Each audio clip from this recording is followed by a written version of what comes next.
જોઈને અરીસામાં જોઈને આપણે આપણા વાળને સેટ કરીએ છીએ, આપણા કપડાને સેટ કરીએ છીએ। એમ કથા વાર્તા ભગવાન સ્વામિનારાયણ વચનામૃતમાં કહે છે દર્પણ તુલ્ય છે। એ દરેક માણસને પોતાનું અંતર બતાવે છે। અંતર બતાવે એવો અરીસો હજી સુધી બન્યો નથી। બાહ્ય બતાવે, ભીતરના દોષ, સ્વભાવ, પ્રકૃતિ, एक्सरे थी हाड़का देखाय, सोनोग्राफी थी बॉडीना इंटरनल કેટલાક પાર્ટ્સ દેખાય, एमआरआई के सीटी स्कैन थी स्पाइन देखाय, ब्रेन देखाय, but not a single machinery, not a single machine which can diagnose, evaluate the evil that is in the heart of human being। આપણી અંદર સજ્જનતા કેટલી છે કે દુર્જનતા કેટલી છે એને માપવાનું કોઈ મશીન શોધાયું નથી। જો માપી ન શકતો હોય તો સુધારો તો કઈ રીતે કરી શકે? અધ્યાત્મ પાસે એ શક્તિ છે, સનાતન ધર્મ પાસે એ તાકાત છે। એવા આપણે સૌ કોઈ સનાતન ધર્મીઓ વિશ્વવંદનીય સંતવરીય પરમ પૂજ્ય મહંત સ્વામી મહારાજ 92 વર્ષે પણ માનવ માત્રના ઉત્કર્ષ માટે દિન રાત પ્રયાસ કરી રહ્યા છે। એ મંદિરો દ્વારા, એ સંતો દ્વારા, એ શાસ્ત્રો દ્વારા, એ જેમની માનવ ઉત્કર્ષની પ્રવૃત્તિના એક ભાગ સ્વરૂપે આ સમારોહ છે। જે કાર્ય મંદિર કરે છે, જે કાર્ય સંત કરે છે, જે કાર્ય શાસ્ત્ર કરે છે, એ જ કાર્ય આ કથા વાર્તા દ્વારા થાય।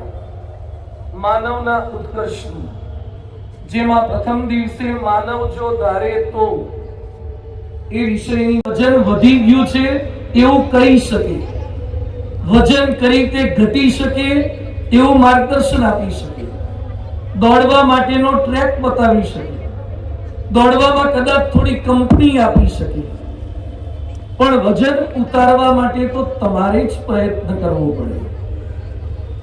એમ માનવ ઉત્કર્ષમાં માનવ જો ધારે તો પ્રગતિ કરી શકે છે, સુધરી શકે છે, પોતાની કુટેવોને ઓછી કરી શકે છે અને સુટેવોને એડોપ્ટ કરી શકે છે। આ વાત આપણે શીખ્યા હતા। કાલે બીજો મુદ્દો હતો ભારત સાથે વિમર્શ। આજે G20 સમિટ કરીને વિશ્વના અલગ અલગ દેશો સાથે વિમર્શ કરવામાં આવે છે। દેશ દેશના સંબંધો સુધરે, જરૂરી છે। નર્મદા ડેમ શરૂઆત કરી ત્યારે 15 રૂપિયે સિમેન્ટની થેલી હતી અને ડેમ પૂરો થયો ત્યારે 350 રૂપિયે સિમેન્ટની થેલી થઈ ગઈ। શા માટે આટલી બધી વાર લાગી? ઘણા બધા કારણો છે। પૈકીનું એક કારણ હતું રાજ્ય વચ્ચેનો સંઘર્ષ કે ગુજરાતને જ પાણી વધારે મળે, ગુજરાતને જ ઇલેક્ટ્રિસિટી મળે તો મધ્યપ્રદેશને પણ કંઈક મળવું જોઈએ, કારણ કે નર્મદા નીકળે છે અહીંયાથી, મહારાષ્ટ્રને કંઈક મળવું જોઈએ। એટલે રાજ્ય વચ્ચેના વિમર્શ પણ જરૂરી છે, શહેર વચ્ચેના વિમર્શ પણ જરૂરી છે, સોસાયટીના વિમર્શ જરૂરી છે। પણ કાલે વાત સમજ્યા હતા પોતાના વારસ સાથેનો વિમર્શ, પોતાના સંતાનો સાથે વિમર્શ। સંતાનને જન્મ આપવો, ભગવાનની કૃપાથી દીકરા કે દીકરીનો જન્મ થઈ જાય, પણ કેવળ દીકરા કે દીકરીને જન્મ આપી દેવા માત્રથી માતા પિતા નથી બની શકાતું। આજે સમાજમાં શિક્ષકોની ખોટ નથી, શિક્ષકત્વ ખૂટે છે। સમાજમાં નેતાઓની ખોટ નથી, નેતૃત્વ ખૂટે છે। સમાજમાં ભગવા કપડાવાળા સાધુઓની ખોટ નથી, સાધુત્વ ખૂટે છે। એમ સમાજમાં જ્યાં જ્યાં મા બાપ અને સંતાનો વચ્ચે ઝઘડા થાય છે ત્યાં માતૃત્વ અને પિતૃત્વ ખૂટે છે અને પુત્રત્વ ખૂટે છે। આ ત્વ નામનું ઇન્ગ્રેડિયન્ટ એને જો એડ કરવામાં આવે તો પોતાના સંતાનો માટે ક્યારેય છાપામાં જાહેરાત ન આપવી પડે કે એની સાથે સંબંધ ન રાખવો, એની સાથે કોઈ લેવડ દેવડ ન કરવી, એ હવે અમારા કયામાં નથી। આવી કેમ જાહેરાતો આપવી પડે છે? કે કેટલાક વાલીઓએ બોલવું પડે છે કે આના કરતા તો પથરો પાક્યો હોત તો સારું. ક્યાંક પોતાના સંતાનો જ પોતાના મા બાપને મારી નાખે છે, ક્યાંક મા બાપ સંતાનને મારી નાખે છે. આ ઘટનાઓ હવે નિયમિતપણે બનવા લાગી છે. જે વાર્ષિક હતી એ માસિક થવા લાગી, માસિક હતી એ અઠવાડિક થવા લાગી, અઠવાડિક હતી એ દૈનિક થવા લાગી છે, રોજ થવા લાગી છે. શા માટે? સંતાનને જન્મ આપ્યો, સગવડોનું સામ્રાજ્ય આપ્યું, પણ સંસ્કારનો માહોલ ન સર્જી આપ્યો. અમે સાઉથ આફ્રિકામાં હતા. પરમ પૂજ્ય ત્યાગવલ્લભ સ્વામીના વિચરણની અંદર તેઓની સાથે સેવામાં કેપટાઉન સિટીમાં અમે હતા. પ્રવચન અમારું પૂરું કરીને કેપટાઉનમાં એક ડોક્ટરના ત્યાં અમારો ઉતારો હતો. બે સંતો અમે ડોક્ટરની જ ગાડીમાં બેઠા હતા, ડોક્ટર જ ડ્રાઈવ કરતા હતા. બે સંતો અમે હતા. જેવું એમનું ઘર આવ્યું, ડોક્ટરે ગાડી પાર્ક કરી, અમે બંને સંતો ઉતર્યા. ડોક્ટરે દરવાજો ખોલ્યો, જાતે ખોલ્યો. એટલે મને થોડુંક એમ થયું કે કદાચ મોડું થયું હોય તો હસબન્ડ વાઈફે બે ચાવી રાખી હશે. ઘણા લેટ આવતા હોય તો ક્યાં ઉઠવું, ડિસ્ટર્બ થવું, એના કરતા બીજી ચાવી તમે રાખજો, ખોલીને આવીને હુઈ જજો. ઘણા રસોઈ ઢાંકી રાખે, કાંઈ ખાઈ લેશે. એમ હમણે જાતે દરવાજો ખોલ્યો. દરવાજો ખોલ્યો એટલે અંદરથી બે કૂતરા આવ્યા, મોટી સાઈઝના કૂતરા, વ્હાઈટ કલરના હતા.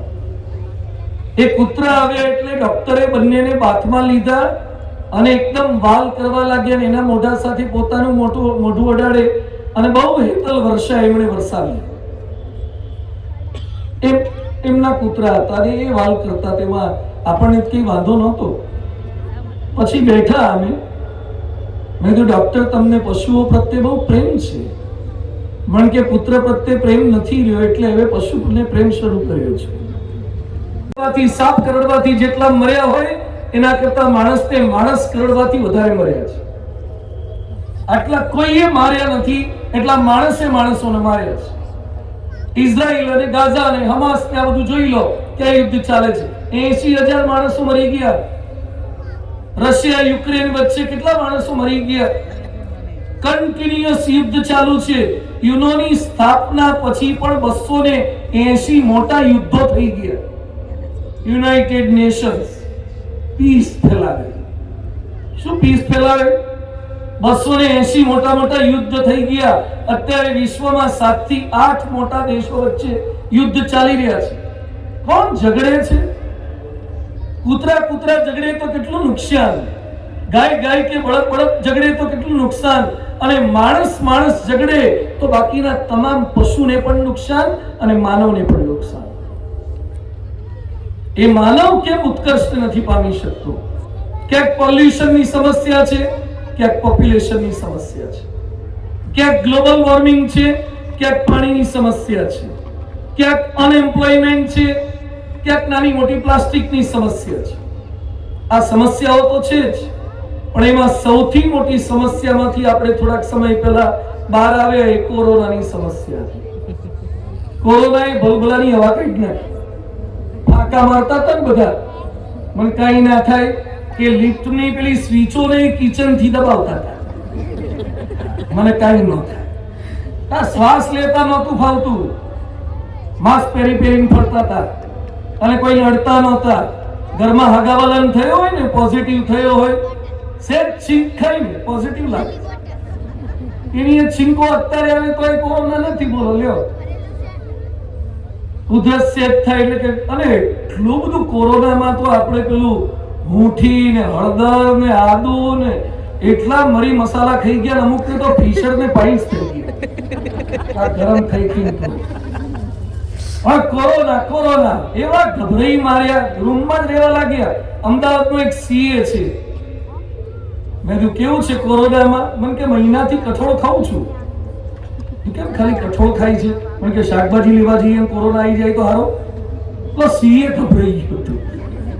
લોકડાઉન, કોઈ દાડો આપણે આવું રસ્તા બંધ રહે સાહેબ, એકદમ સુમસામ દિવસે આવા બધા જે પેલામાં કર્ફ્યુમાં ના રહે એવી પરિસ્થિતિ કરી નાખી. માનવ જાણે મેં કર્યું ને હરી કરે સો હોય, યાદે અધૂરા રહે.